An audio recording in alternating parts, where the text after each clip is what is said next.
đầu cho sủng mấy độ. À đi. Cái chút tôi xua hiện cả ông đấy.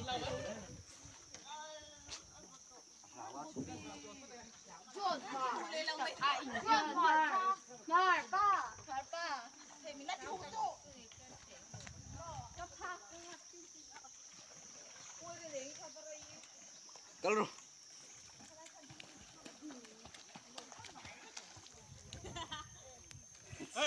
Wow. đâu ya, đâu ya.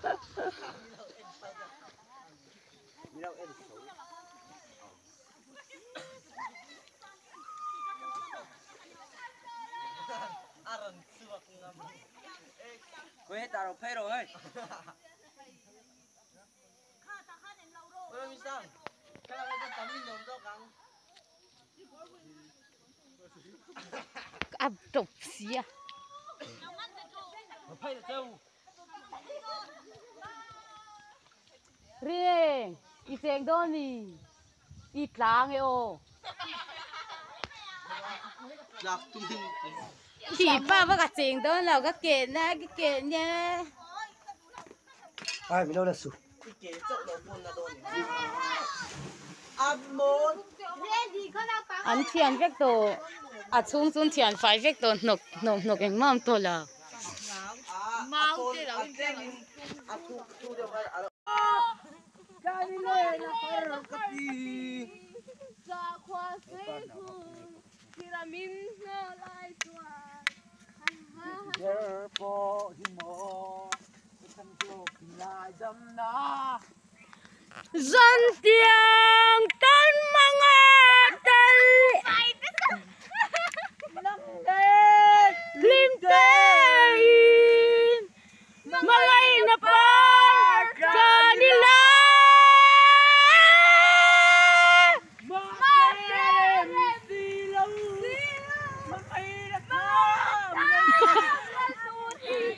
kadua tiam lâu kadua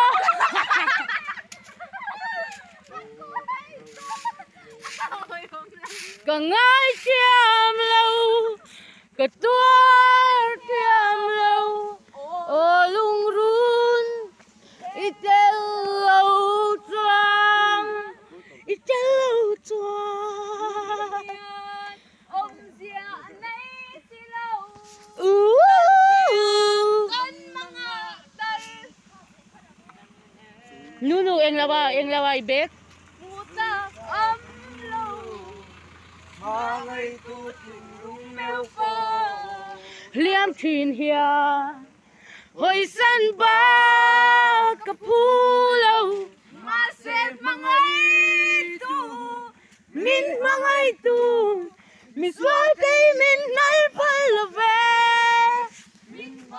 min mangai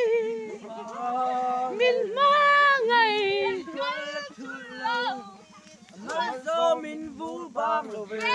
bang lo ve zai de rao second park a peng ha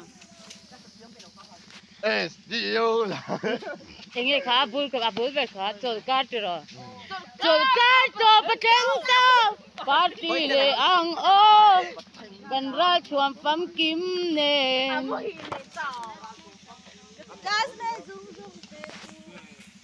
downtown le ang o kan in ready em le ôi han tui em mai ta SDO là mi la le pot mayang Chuan này lâu chuan. min de rose om lâu mi Ê camera lâu foka lo. Cắt tiếng in lâu thì.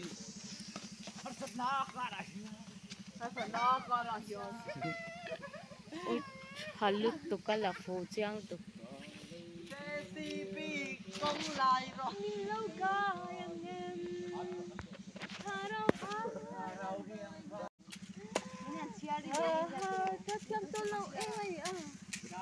chuan kim anh việc nữa là Hãy subscribe cho kênh Ghiền Mì Gõ để không bỏ lỡ những video hấp dẫn. Ano đi này. Đi này. Cắt chốt lạ. Tu na dum ka ben.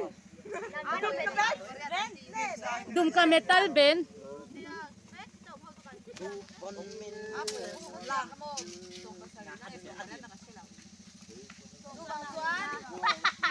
Nuno zai tu dum ka metal ben.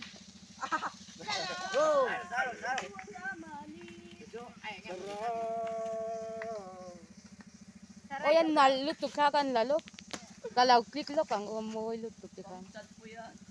Am naltok mo.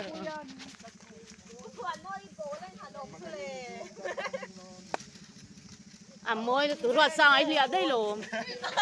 Loại ra rồi thì ạ. Ai in met nang ma ni ben ka in lang thai lai ne. Thần giai ru lên. Amoy mai zia.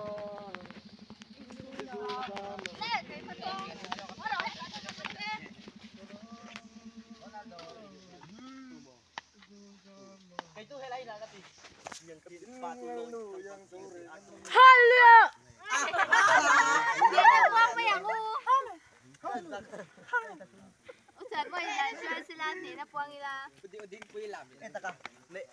Sul-sula. Rindor ki. Lan lui. Tei. Lading pui. Moche. Shalim. Zuber. Chom. Kim. Rasan. Rotwang. Chekim. Romis. Velas. Hai tungai. Rasangan tungai. Josephus. Chipper. Okay, now we work in the road Hriphaw between Hriphaw-zamuang, and this is the worker of the making. Yes, the making of Hriphaw. And they always ate in the lands Tang-el and Baghans. They are so healthy and so happy. Yes, today we're going to talk about the road workers. There is a snake. Oh. Okay, now about what we see, the hippopotamus. Here, dinosaurs.